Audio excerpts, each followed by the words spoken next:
Hi, Danville. Alan Shields here, Chief of Police for the town, and we are 10-8 in service, which means we're here to make people's lives better, and we do that by safeguarding the lives, rights, and property of everyone we serve. We had a lot of crime this last week, a lot. I think the week before we had 2, which is phenomenal, outstanding, rarely happens. This week we had quite a bit more, and we had some kind of what we would say is near crime, stuff that we don't necessarily report as part 1, but is still criminal nonetheless and is an indicator of additional crimes. We're going to cover a lot. We're going to cover some of the crimes that happen. We're going to show you some pictures and videos and ask you for some help. And I also want to, a lot of times we'll give advice and we'll give like an umbrella of advice. This time for a fraud case, I'm just going to cover one very specific thing, and we want to talk about account security and one way that you can secure your accounts. So this is a live show. I'm going to ask this question a few times during the show, but if you could, because I know that we learn from one another, please put in the chat how you secure your bank accounts. So what are some of the tips and tricks you use? I'll tell you one of mine is I don't use the same password on any of those accounts, and they're very long, complicated passwords that really have nothing to do with me. So it's not going to be like police officer as my password. It won't be something like that. And so that's one of my techniques. Go ahead and in the chat, just put what your technique is. What do you do to make sure that you're secure? All right. And we do have a very good way to learn about what your police department does to serve all of you. And that's by joining our Citizens Academy. We've got a date. It starts March 22nd. It is a very good time. It's a great opportunity to learn what it is that we do. We do bring you out and we give as many live demonstrations as we can. And we try to make it as immersive as possible. You'll get to meet a lot of our team members. And there's 2 things. One, we want all of you to know us.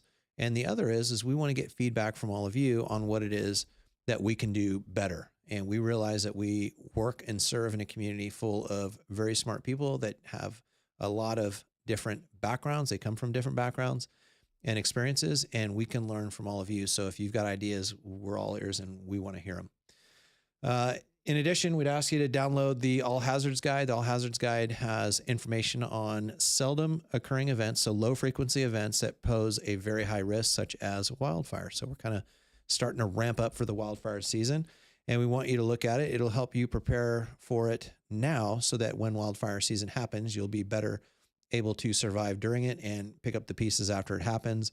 Here's a tip sheet, and this is what you can expect to see from this wildfire guide or this All Hazards Guide. Also, register with our community warning system. This is one of the 2 main notification systems that we use, and that is an opt-in system to receive alerts when there are extreme hazards in the area. And then also download our wildfire preparedness and evacuation guide.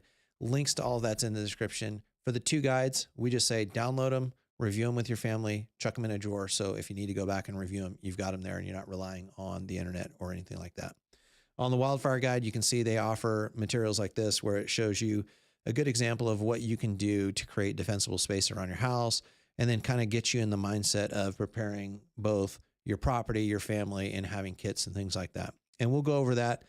I think we're probably looking at February, March. We'll start going over some of the guides and covering that. I do want to say this. We do listen to all of you. I was talking with someone last week, and they had given me some advice, and they said, listen, when you cover the blotter and you describe it, a lot of times, if you give us just a little more detail, don't ruin the case, but give us a little more detail.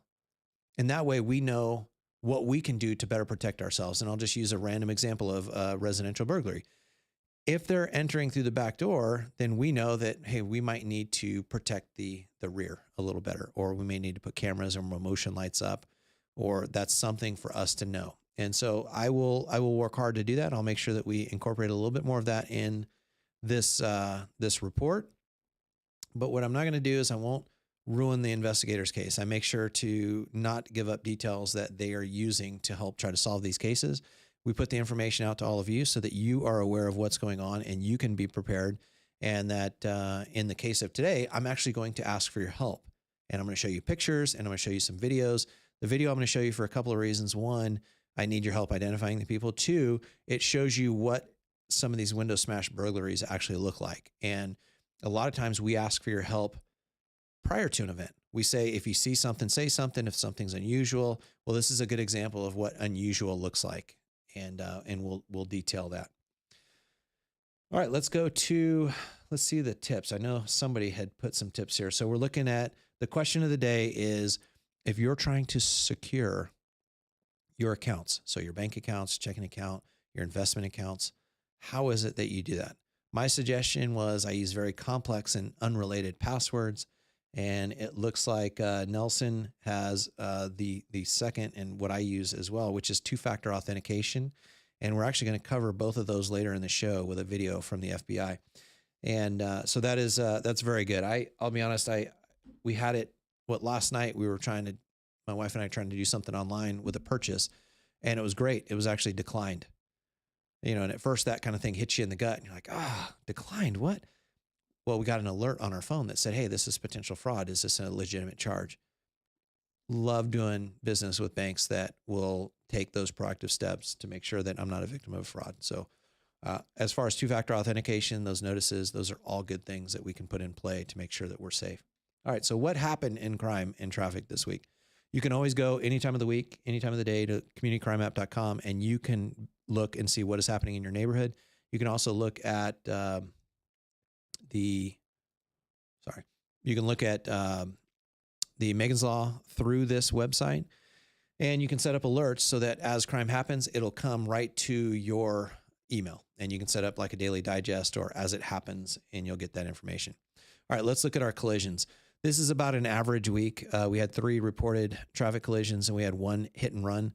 On the 24th, we had a property damage collision on Century Way, so that's way out east.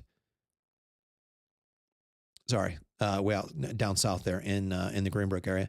On the 25th, we had a hit and run on San Ramon Valley Boulevard and Railroad Avenue. That's downtown. And then on the 25th, we also had another property damage collision on Communitas and Crow. That's the green icon way out east.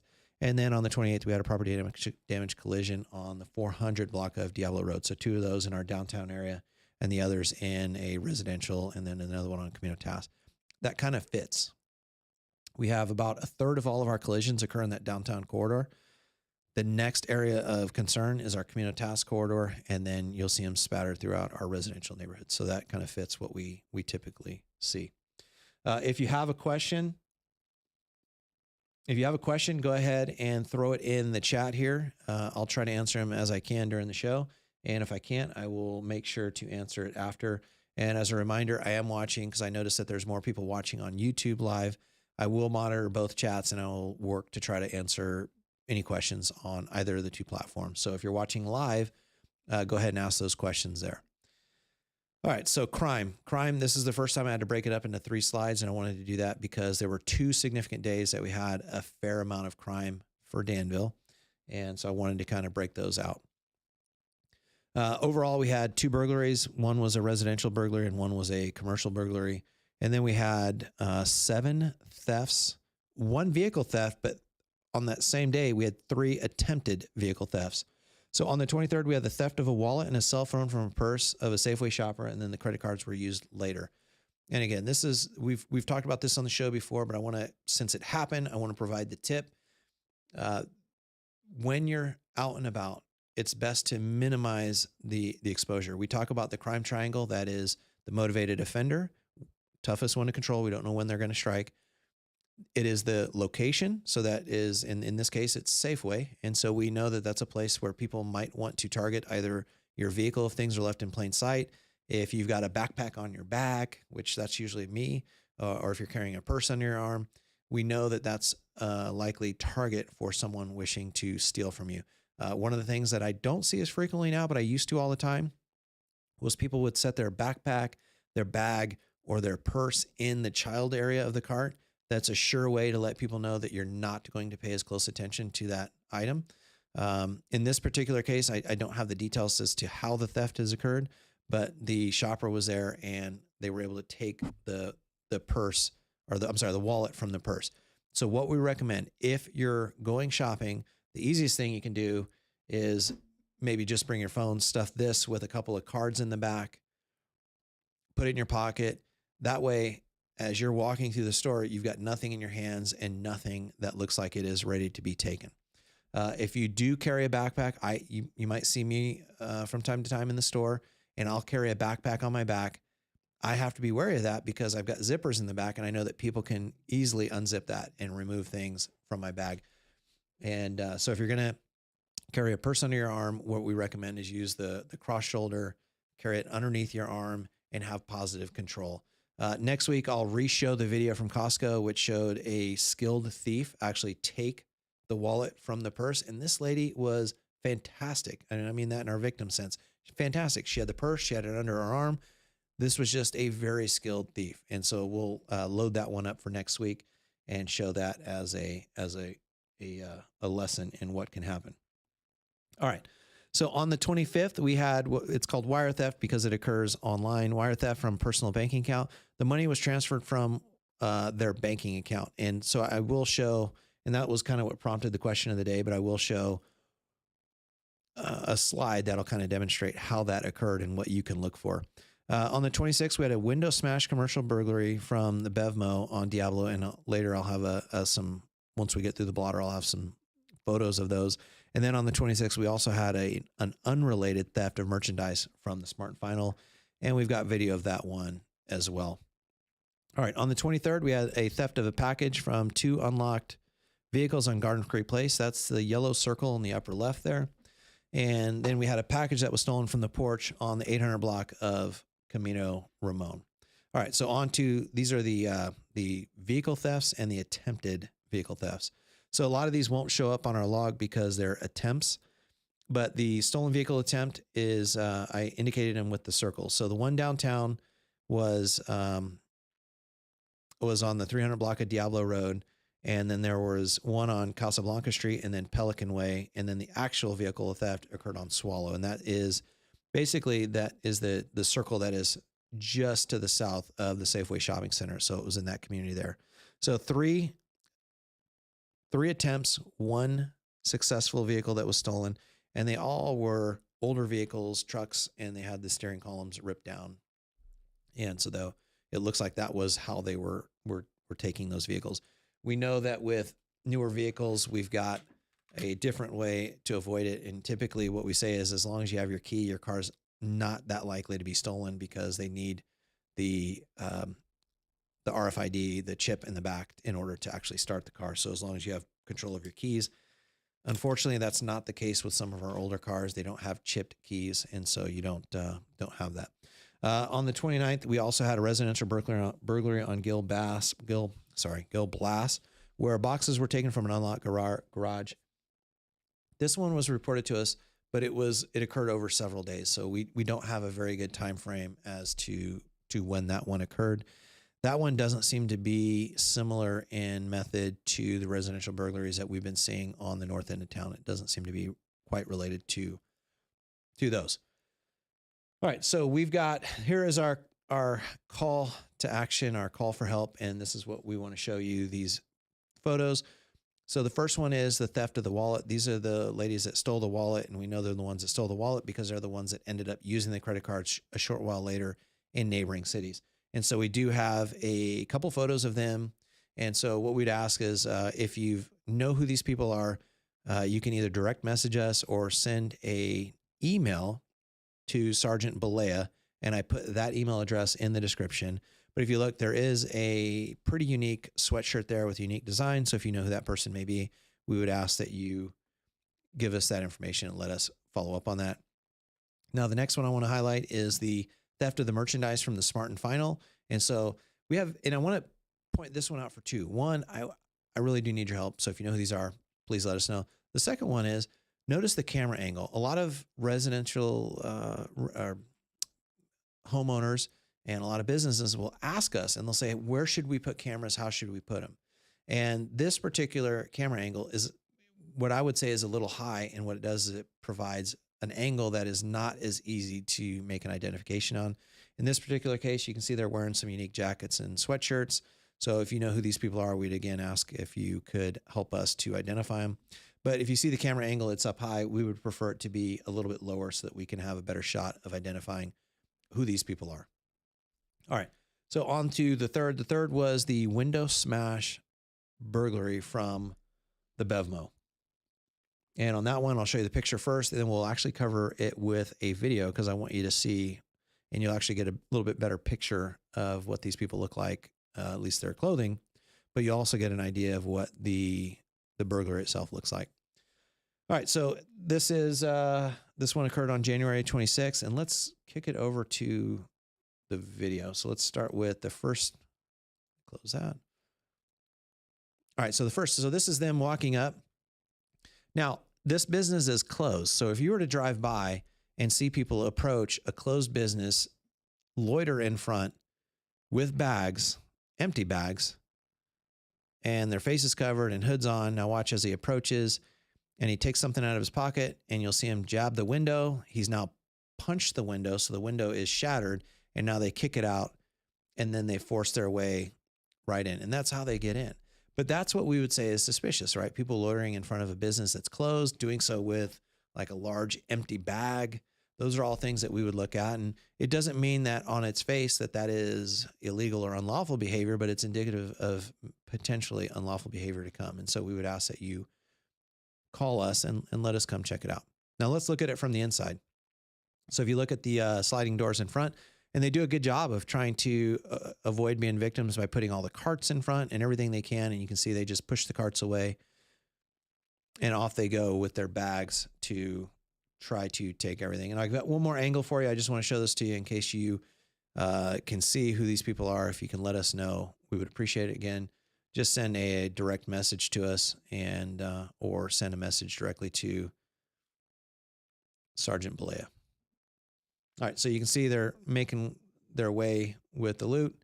They do go back for a little bit. I'm not going to let the video play till the end. It's a little bit of a long video, but they go back. But I wanted you to see the front of this person's sweatshirt, the gloves that he's wearing, and see that.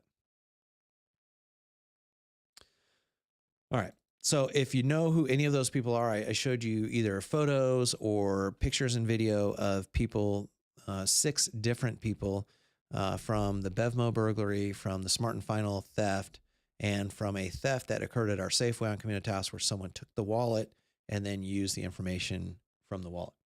So if you know who any of those are, please let us know. All right, I'm going to check the chat real quick. I don't see anything on the YouTube one. See, so Nelson said 2-factor. So Sue says, as far as the question of the day, which is what do you do to make sure that your accounts are secure, your bank accounts, investment accounts? And Sue says a mix of letters and numbers that do not identify me in any way. So I'm guessing by her profile picture, Sue's does not say Go Niners, right? That would be something that someone might be able to guess. So Sue, good job. So Lynn says facial recognition and 2-factor authentication. Absolutely. And I know you can use the other bio with the fingerprint when you're doing other pay. I think that's why I kind of like the Apple Pay. I know I'm not having my card compromised, at least in that way.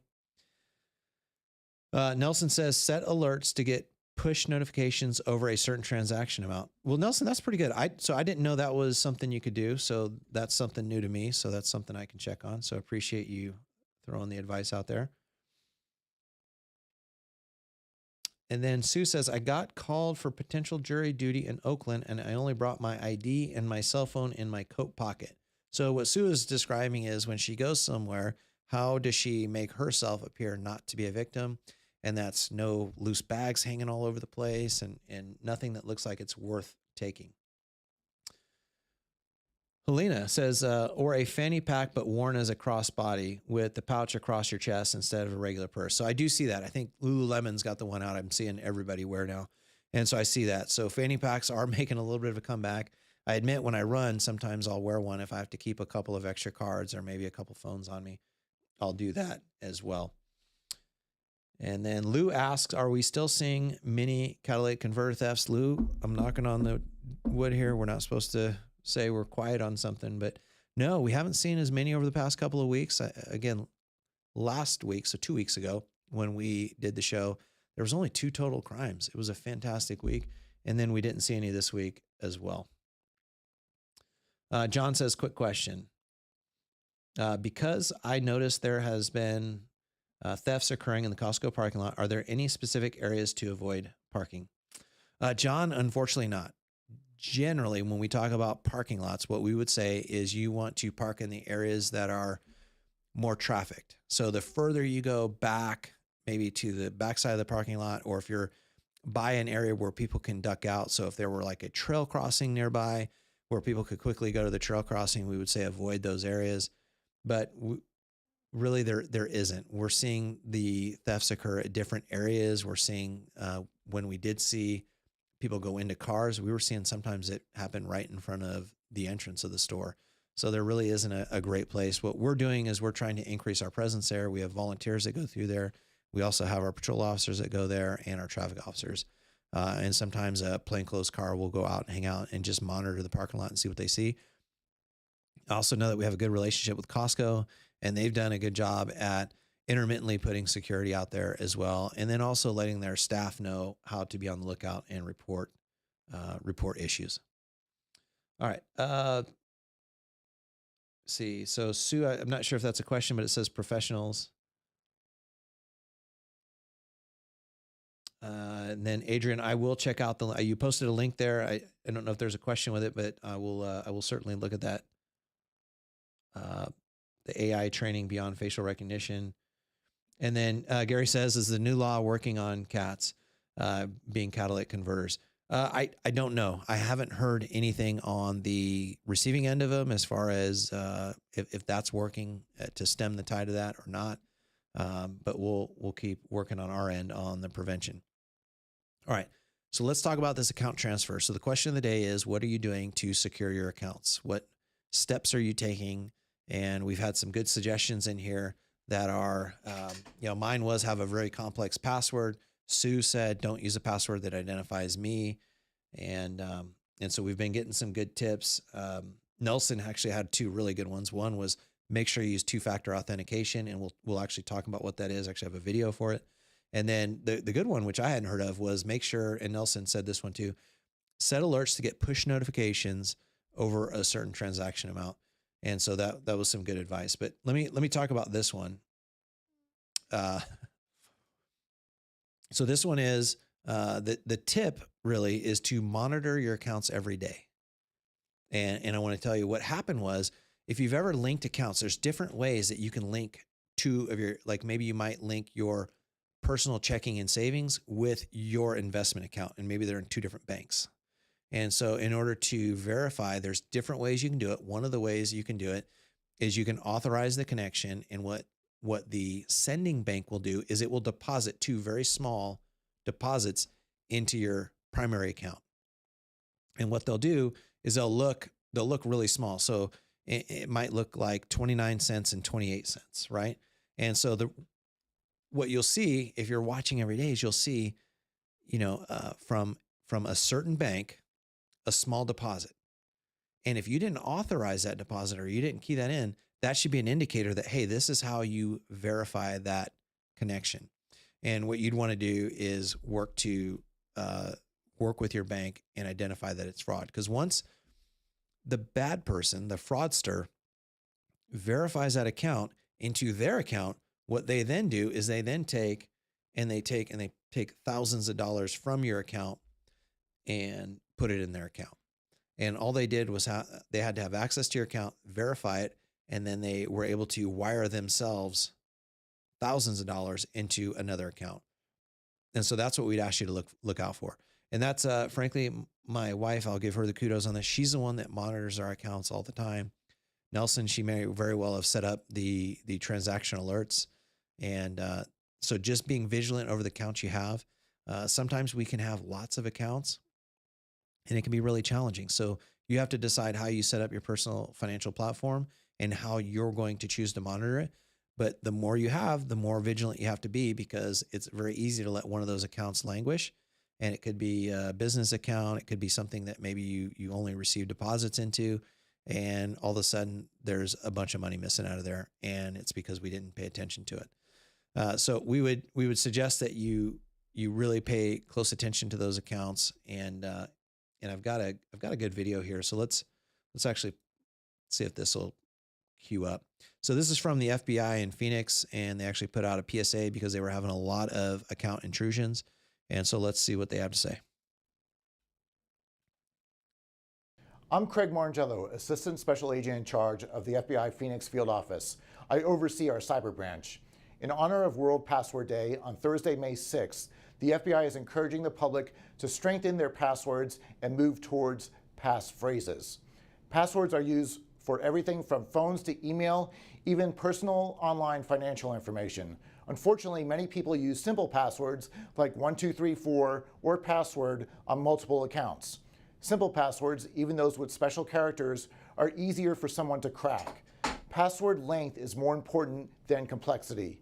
Instead of using short, complex passwords, use passphrases that combine multiple words and is longer than 15 characters. For example, Tech Tuesday 2021 strengthen. Strong passphrases can also help protect against personal data breaches. Data breaches occur when your data is released from a secure location to an untrusted environment. For example, if your credit card number is stolen and used and sold on the dark web. In 2020, Arizona reported more than 1,000 victims of personal data breaches with losses of more than $2 million. It's important to note that scammers obtain people's information in many ways. Sometimes the victim will unintentionally give the scammers their passwords. Other times, the criminal is able to crack the code. To help protect you and your information, 1, make sure your email, financial, and health online accounts have different unique passphrases. 2, make sure your password is as long as the system allows. 3, set up multi-factor authentication for your accounts. And 4, don't allow password hints. Finally, if you believe your email or smart device has been compromised, please contact your closest FBI field office. Victims are also encouraged to file a complaint at our Internet Crime Complaint Center, ic3.gov. Thank you.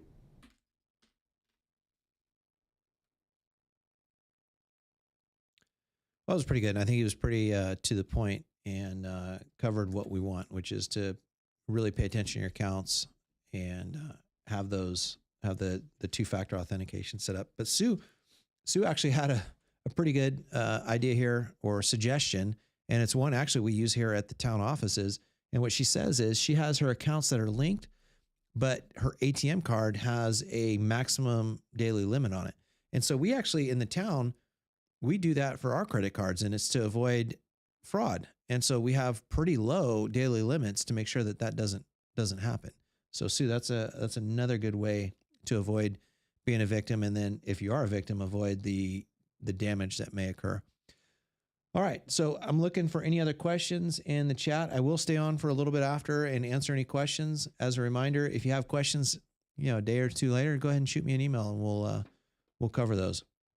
But we do have the FEMA All Hazards Guide. We have a link to that down below. This is where you can download the guide and get information on what you can do to prepare for those low frequency but high risk events such as earthquakes and floods. And then also sign up for our community warning system. This is how we're going to alert you and let you know that these hazards are happening. And then also download our wildfire preparedness and evacuation guide. All right. It looks like that is all we have for the night. And then, so Gary brings up one point. So I got two more. So stay tuned for this. So Gary says, can we periodically get an extra police car parked in the parking lot at the Danville Safeway Tessera crossings? So the answer is yes. And that is already on rotation. What we'll do is we'll move it over to the Safeway side. Usually what you've seen is we actually have it on the west side of that parking lot. So closer to Crow Canyon Road, kind of by the bank. But we will move it over there as well. And then so Helena Cox says, how do we set up a neighborhood watch? So Helena, I'm so glad that you asked, because we have this thing here where we will come to you and we will present information that you want. We'll come when you want. We don't invite ourselves to your barbecue or your picnic or your house or your community, but we will come when invited. And so Helena, what I'll say is go ahead and just shoot me an email. Lindsay Ortiz is our community outreach specialist, and what she will do is she will help you organize a neighborhood watch. If you need signs put up in your neighborhood, we're happy to help with that. We've got signs here at the town. But I'll kind of remind everybody, we do put up those neighborhood watch signs.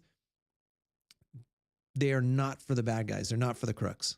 Everybody thinks that they're the crooks, and it's the stay away because this community is galvanized and organized. It's not for them. Really, it's for all of you. And it's to remind members in your community that the chief, me, has said, if you see something, please call. and that it's okay to call when you see something suspicious. And it allows us to go into your neighborhood because we know that you are the expert of your neighborhood. You know which cars are supposed to be there. You know which cars aren't. You know if someone's been sitting in front of your house for 30 minutes, you'll know what's unusual to your neighborhood. And we go to a lot of what we call suspicious persons calls, a lot of them, and they turn out to be nothing. And it's just a happy way for our cops to go and introduce ourselves to someone. And sometimes it could be a new neighbor, and we just welcome them to the neighborhood. And 1 out of 200, maybe it is someone up to no good. And the sad part is people don't call until their neighborhood's already been victimized. We had this, and I'll share this story. We had this in one of our neighborhoods where someone had been followed home and they were robbed right in front of their driveway. And that encouraged all of the neighbors in this community to call. And so for about a 2-week period of time, we got a call on every car that came into the neighborhood, which was great. And we always got the call probably the same way. I'm so sorry to bother you. However, this is what I see. And on one of those calls, we wanted to check out the person that they were reporting, and it ended up being that it was someone on probation. There was a gun in the car with an extended magazine. It was a great call. And I was more than happy to go every day, multiple times a day, to this neighborhood for vehicles or people that they thought were suspicious. So kudos to the neighborhood for calling, but don't wait for a galvanizing event. It's the same theory behind why we continue to ask you to download these all hazards guide is don't wait till June, July, August, September to prepare your property, your family, your car for wildfire season. The time to prepare is right now. And so we know that if we take steps today, we can be better. So Helena, we'd be happy to come out, whatever you would like. So if you've got an already established homeowners association or group, could be a small court, doesn't really matter to us. Whatever your group is, we'd be more than happy to come out and chit chat with you, give some crime prevention tips, but we will cater it towards whatever that you would like. So thank you for bringing that up. That allowed me to get a little bit up on my soapbox and talk about that. So, all right. So it looks like that is all I have in the chats. So we are 10:10, which means we're off duty, but we're always 10:08 and in service to you. Thank you, Danville. Have a good night.